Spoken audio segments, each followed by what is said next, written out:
जय श्री कृष्णा, राधे राधे। आज सावन माह का अंतिम शनिवार है, तो आज अपने सुनेंगे पिपलाद की कथा और शनिवार व्रत कथा। हमारे सनातन धर्म में सावन के महीने को बहुत ही महत्वपूर्ण बताया गया है। सावन के महीने का हर एक दिन, हर पल बहुत ही महत्वपूर्ण होता है। इस महीने की गई पूजा पाठ कभी भी निष्फल नहीं जाती। सोमवार और अन्य वारों की तरह शनिवार का भी बहुत ही अधिक महत्व माना गया है। अगर हम शनिवार का व्रत रखकर शनि देव की कथा सुनते हैं तो हमारी कुंडली में शनि दोष खत्म हो जाते हैं और जीवन में आ रही समस्त मुसीबतों से हमें छुटकारा मिलता है। तो आइए पहले सुनेंगे पिपलाद की कथा। बोलो भोलेनाथ की जय हो, बोलो शनि देव महाराज की जय हो। आज जो मैं आपको कथा सुना रही हूँ, यह कथा ब्रह्म पुराण में वर्णित है। एक बार की बात है कि महर्षि दधीचि का अंतिम संस्कार हो रहा था, तो उसकी पत्नी अपने पति का वियोग सहन नहीं कर पाई और उसने पास ही में के पीपल का पेड़ था, तो उसकी कोटर में जो जड़ों के कारण एक खड्डा बन जाता है, उस खड्डे के अंदर अपने 3 वर्ष के बालक को रखकर स्वयं चिता पर सती हो गई। इस प्रकार महर्षि दधीच और उसकी पत्नी का बलिदान हो गया। किंतु पीपल की कोटर में जो बालक रखा था वह भूख प्यास से बहुत ही तड़पने लगा और चिल्लाने लगा, तो किसी ने उसकी आवाज़ नहीं सुनी और ना ही वो वहाँ से बाहर निकल सकता था। इसीलिए उसने कोटर में जो पीपल के पत्ते गिर जाते थे, उन्हीं पत्तों को खाकर अपनी भूख शांत करता था। धीरे धीरे वह बड़ा होने लगा और वहीं पीपल के पेड़ के नीचे रहने लगा। एक दिन की बात है कि देव ऋषि नारद वहाँ से गुजर रहे थे, तो नारद ने पीपल की कोटर में बालक को देखकर उससे उसका परिचय पूछा। तो बालक ने उनको नमन किया और अपना परिचय देते हुए कहा कि मैं नहीं जानता हूँ कि मैं कौन हूँ। तो नारद ने पूछा कि तुम्हारे जनक कौन हैं? तब भी बालक ने उसी प्रकार उत्तर दिया, क्योंकि वह कुछ जानता ही नहीं था कि उसके माँ बाप कौन हैं। तब नारद जी ने अपना ध्यान धरकर उस बच्चे के बारे में पूरी जानकारी निकाली और उसे बताया कि तुम महान दधीचि के पुत्र हो। तुम्हारे पिता की अस्थियों का वज्र बनाकर ही देवताओं ने असुरों पर विजय प्राप्त की थी। नारद ने उसे यह भी बताया कि तुम्हारे पिताजी की मृत्यु मात्र 31 वर्ष में हो गई थी। तो बालक ने अपने पिता की अकाल मृत्यु के बारे में जानना चाहा। तब नारद जी ने बताया कि उन पर आई इस विपत्ति का कारण शनि देव की महादशा थी। तो यह सुनकर उस बालक को बहुत ही दुख हुआ।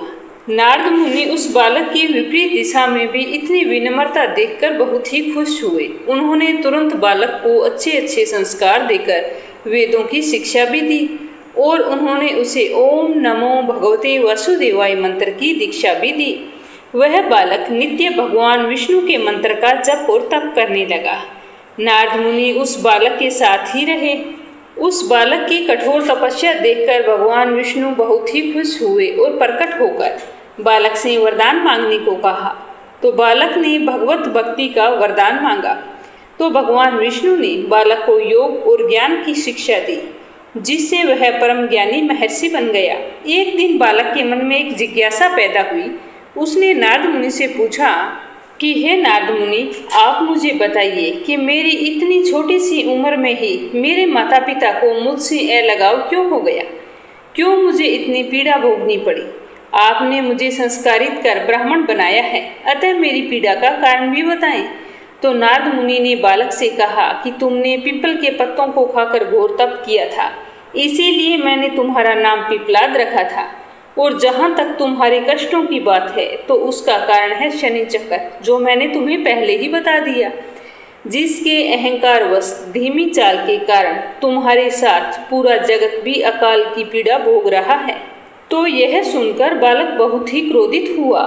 तो उसने गुस्से में जैसे ही आकाश में विचरण कर रहे शनि को देखा, तब शनि ग्रह बालक पिपलाद के तेजो बल से एक जमीन पर पर्वत पर आकर गिर गई, जिससे वो अपंग हो गए।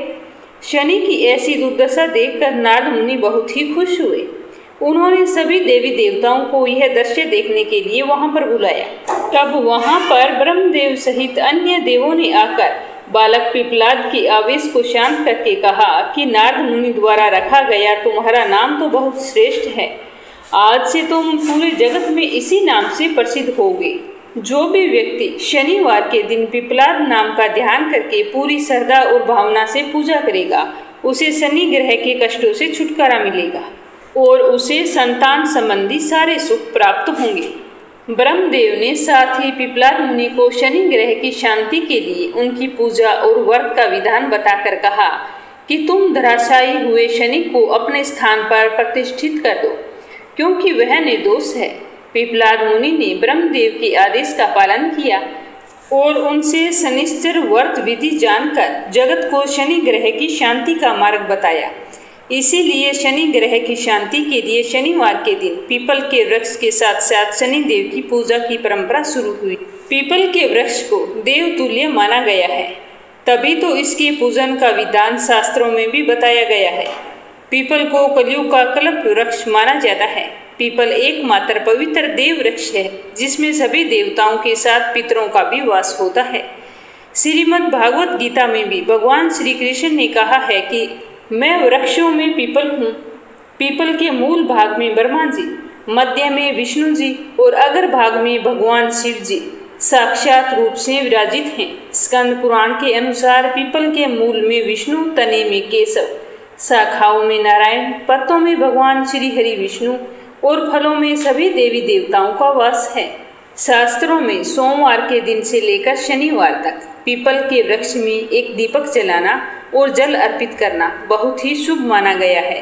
और वहीं रविवार के दिन पीपल के वृक्ष में ना तो जल डालना चाहिए और ना ही पीपल के वृक्ष की पूजा करनी चाहिए। कहा जाता है कि इस दिन माँ लक्ष्मी की बहन अलक्ष्मी का वास पीपल के पेड़ पर होता है। अगर हम रविवार के दिन पूजा करते हैं तो हमारे घर में दरिद्रता का वास होता है। पीपल के वृक्ष को कभी भी काटना नहीं चाहिए। ऐसा करने से पितरों को कष्ट मिलते हैं, जिससे वंश वृद्धि की हानि होती है। किसी भी विशेष प्रयोजन से अगर आपको पीपल का वृक्ष काटना पड़ रहा है तो नियमानुसार मुहूर्त निकलवाकर और यज्ञ करके बाद में ही पीपल के पेड़ को काटना चाहिए। पीपल के पेड़ की पूजा सूर्य उदय होने के बाद में ही करनी चाहिए, जिससे महालक्ष्मी प्रसन्न होकर सदा आपके पास रहे। पीपल के पेड़ का सिंचन, पूजन और परिक्रमा करने से मनुष्य की सभी मनोकामनाएं पूर्ण होती है और शत्रुओं का नाश होता है। यह सुख, संपत्ति, धन धान्य, ऐश्वर्य, संतान सुख और सौभाग्य प्रदान करने वाला है। इसकी पूजा करने से ग्रह पीड़ा, पितर दोष, काल सर्प योग, विष योग या फिर अन्य तरह के कोई दोष उत्पन्न हो जाते हैं तो उनका निवारण हो जाता है। अमावस्या और शनिवार को पीपल के पेड़ के नीचे हनुमान जी की पूजा अर्चना करते हुए हनुमान चालीसा का पाठ करने से हमारे सारे कष्ट दूर हो जाते हैं। प्रातःकाल नियम से पीपल के पेड़ के नीचे बैठकर जप, तप एवं प्रभु का नाम स्मरण करने से शारीरिक व मानसिक लाभ प्राप्त होता है। पीपल के पेड़ के नीचे वैसे तो प्रतिदिन सरसों के तेल का दीपक जलाना चाहिए, लेकिन ऐसा संभव नहीं हो तो आप शनिवार को पीपल की जड़ में एक तेल का दीपक अवश्य जलाएं। ऐसा करने से हमारे घर में सुख, समृद्धि और खुशहाली आती है। कारोबार में सफलता मिलती है, रुके हुए काम बनने लगते हैं। तांबे के लोटे में जल भरकर भगवान विष्णु के अष्टभुज रूप का स्मरण करते हुए पीपल की जड़ में जल चढ़ाना चाहिए। पीपल वृक्ष की रोजाना 108 परिक्रमा नियम से करनी चाहिए।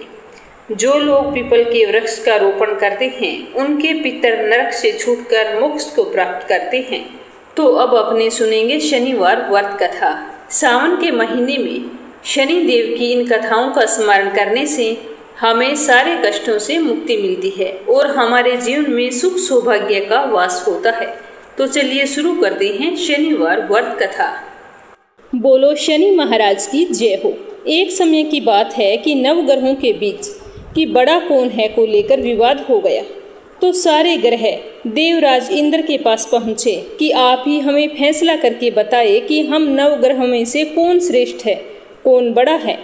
तो देवराज इंद्र ने इस समस्या का समाधान करने के लिए सभी ग्रहों को राजा विक्रमादित्य के पास भेज दिया। यह कहकर कि पृथ्वी पर इस समय बहुत ही न्यायप्रिय राजा विक्रमादित्य उज्जैन में राज करते हैं। आप सारे उन्हीं के पास यह प्रश्न लेकर जाइए, आपको उत्तर अवश्य मिलेगा।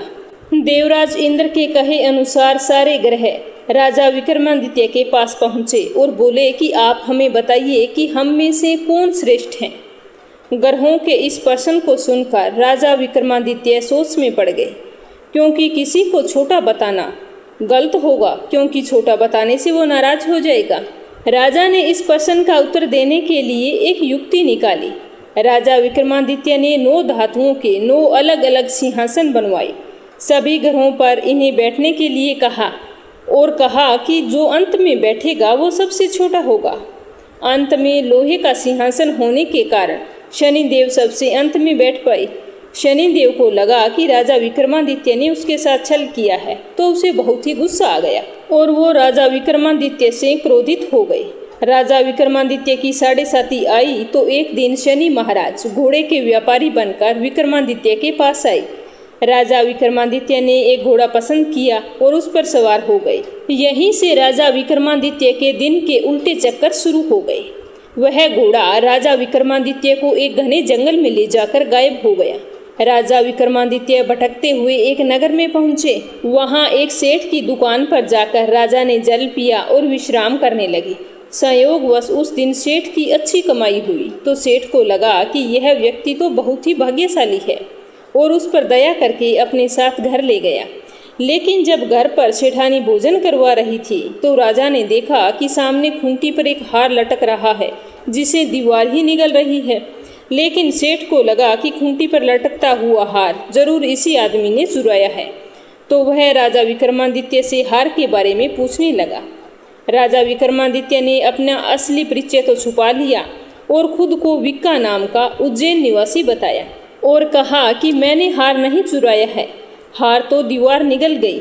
तो सेठ जी को यकीन नहीं हुआ। सेठ जी ने कहा कि कभी दीवार भी हार निगलती है। तो गुस्से में आकर सेठ जी ने राजा से हार की चोरी की शिकायत कर दी। तो उस नगर के राजा ने राजा विक्रमादित्य से हार के बारे में पूछताछ की। तो राजा विक्रमादित्य ने बताया कि मेरी आंखों के सामने देखते ही देखते खूंटी ने हार निगल लिया। तो इस बात पर राजा तो बहुत ही क्रोधित हो गए और उन्होंने चोरी के अपराध में और चोरी के इल्जाम में राजा विक्रमादित्य के हाथ पैर काट कर उसको नगर की सड़क पर छोड़ दिया गया। सड़क से जाने वाला हर मुसाफिर उसे कंकड़ बाटे मारता रहता। कुछ दिनों बाद वहां से एक तेली गुजर रहा था, तो उसे उस पर दया आ गई और सोचने लगा कि चलो घर ले जाता हूँ, और तो कोई काम का नहीं है, कोलू पर बैठा दूंगा। तो यह सोचकर उसने वहां से उठाकर राजा विक्रमादित्य को अपने घर ले गया और अपने कोलू पर बैठा दिया। राजा आवाज देकर बैलों को हाँकता रहता। इस तरह तेली का बैल चलता रहता और राजा को भी भोजन मिलता रहा। शनि के प्रकोप की 7.5 पूरी होने पर वर्षा ऋतु प्रारंभ हुई। एक दिन राजा विक्रमादित्य एक रात मेघमल्हार गा रहे थे। तभी नगर के राजा की लड़की राजकुमार मोहिनी रथ पर सवार होकर उस तेली के घर के पास से गुजर रही थी। तो उसने इतनी सुंदर आवाज सुनी तो वह तो मोहित हो गई। राजकुमारी ने दासी को भेजकर गाने वाले को बुला लाने के लिए कहा। दासी ने लौटकर राजकुमारी को बताया कि वह आदमी तो तेली के घर पर रहता है, अपंग है। सारी बात जान लेने के बाद भी राजकुमारी तो उस व्यक्ति से बहुत ही प्रभावित थी। उसने तो मन ही मन निश्चय कर लिया कि मैं उस अपाहिज से ही विवाह करूंगी।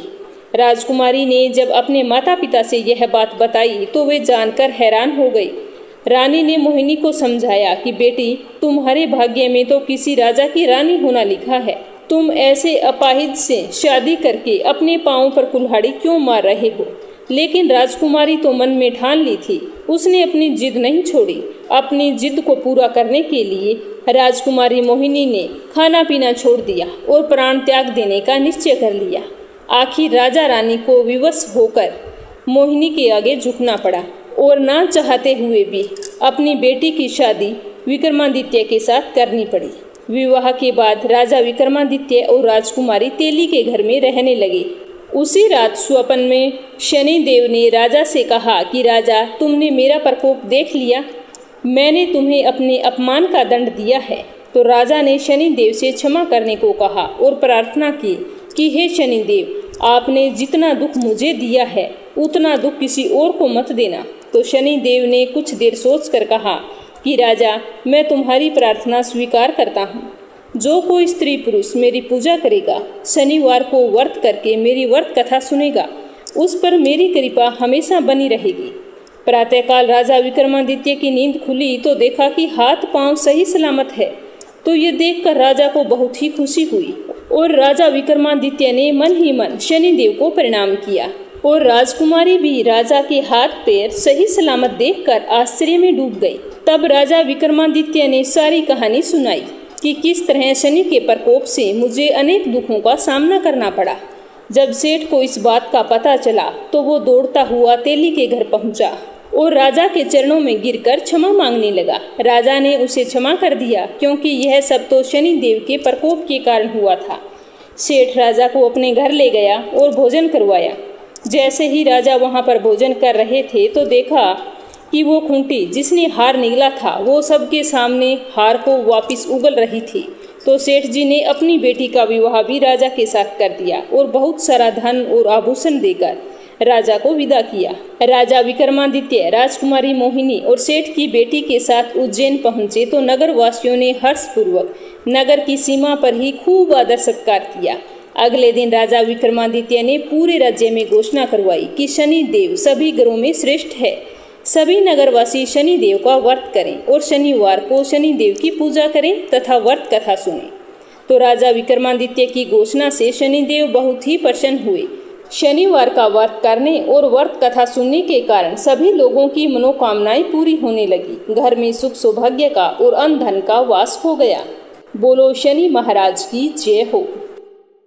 एक दिन भगवान भोलेनाथ स्नान करने के लिए कैलाश पर्वत से भोगवती गई तो पीछे से माँ पार्वती ने भी स्नान करने की सोची, लेकिन सोचा अभी मैं स्नान करूंगी तो ध्यान कौन रखेगा, अंदर कोई आ ना जाए, बाहर कोई पहरा देने वाला भी होना चाहिए। तो यह सोचकर पार्वती जी ने अपने मेल से एक पुतला बनाकर उस पुतले में जान डाल दी तो वह जीवित हो गया। पुतले में जान आने के बाद देवी पार्वती ने पुतले का नाम गणेश रखा और फिर उससे कहा कि बेटा मैं स्नान करने जा रही हूँ, मुख्य द्वार पर पहरा देते रहना, कोई भी आए तो उसे अंदर मत आने देना जब तक मैं स्नान करके बाहर ना आऊं। तो उसने कहा ठीक है। जब भगवान भोलेनाथ स्नान करके आए और अंदर जाने लगे तो बाल स्वरूप गणेश जी ने उनको द्वार पर ही रोक दिया। भगवान शिव के लाख कोशिश के बाद भी गणेश ने उसे अंदर नहीं जाने दिया। गणेश जी द्वारा इस तरह बार बार रोकना भगवान शिव को अपना अपमान महसूस हुआ और गुस्से में आकर बालक गणेश का सिर धड़ से अलग कर दिया और अंदर चले गए। शिव जी जब अंदर गए तो वो बहुत ही क्रोधित अवस्था में थे। तो देवी पार्वती ने सोचा कि भोजन में देरी की वजह से वो नाराज हैं, इसीलिए उन्होंने जल्दी जल्दी 2 थालियों में भोजन परोसकर उनके सामने रखा और भोजन करने के लिए निवेदन किया। 2 थालियां लगी देखकर शिवजी ने उनसे पूछा कि दूसरी थाली किसके लिए है। तब माता पार्वती ने कहा कि दूसरी थाली पुत्र गणेश के लिए है जो द्वार पर पहरा दे रहे हैं। तब भगवान शिव ने देवी पार्वती से कहा कि मैंने तो उसका सिर धड़ से अलग कर दिया है, उसने मुझे अंदर नहीं आने दिया था। पार्वती यह सुनकर बहुत ही दुखी हुई और विलाप करने लगी कि स्वामी मैंने ही उसे बोला था कि जब तक मैं स्नान करके बाहर ना आऊं किसी को अंदर मत आने देना, आपने यह क्या कर दिया। और हाथ जोड़कर गणेश को जीवित करने का आग्रह करने लगी। तब महादेव ने कहा कि यह संभव नहीं है, यह एक ही बात से संभव हो सकता है कि अगर कोई माँ अपने बच्चे की तरफ पीठ करके सो रही है, ऐसा बालक अगर मिल जाता है तो उसका सिर मैं आपके बच्चे पर लगा सकता हूँ। तो यह सुनकर माँ पार्वती बोली कि ऐसा बच्चा कहाँ मिलेगा। तो दोनों ऐसे बच्चे की खोज में निकल गए, पर उन्हें ऐसा कोई बच्चा नहीं मिला जिसकी माँ उसकी तरफ पीठ करके सो रही हो। जब वे ढूंढ कर वापिस आ रहे थे तो रास्ते में एक हथनी सो रही थी और उसने अपने बच्चे की तरफ पीठ कर रखी थी। जब भगवान भोलेनाथ ने यह देखा तो उस हथनी के बच्चे का सर लाकर गणेश की धड़ से जोड़ दिया और वो जीवित हो गया। लेकिन माँ पार्वती गणेश जी का ऐसा रूप देखकर बहुत दुखी हुई और भगवान भोलेनाथ से कहने लगी कि हे नाथ, आपने ये क्या कर दिया। जब सारे लोग इसका ये रूप देखेंगे तो मजाक बनाएंगे और मैं मेरे बच्चे का मजाक सहन नहीं कर सकती। तो भगवान भोलेनाथ बोले कि पार्वती जी, आपको इसके बारे में चिंता करने की जरूरत नहीं है। आपका पुत्र गणेश जी सब देवताओं में सर्वप्रथम पूजनीय होगा। जब तक कोई भी व्यक्ति इसकी सबसे पहले पूजा नहीं करेगा तो उसका कार्य संपन्न नहीं होगा। इसीलिए सारे शुभ कार्यों में और व्रतों में गणेश जी को सबसे पहले याद किया जाएगा और पूजा जाएगा। तभी से सारे शुभ कार्यों में भगवान गणेश को। ये थी सावन माह के शनिवार को सुनी जाने वाली पौराणिक कथा। उम्मीद करती हूँ कि आपको जरूर पसंद आई होगी। तो इस वीडियो को ज़्यादा से ज़्यादा शेयर कर और कमेंट बॉक्स में जय हो शनिदेव की, जय हो भोलेनाथ की अवश्य लिखना। भगवान भोलेनाथ और शनिदेव आपकी सारी मनोकामनाएं पूरी करें। जय श्री कृष्णा। राधे राधे।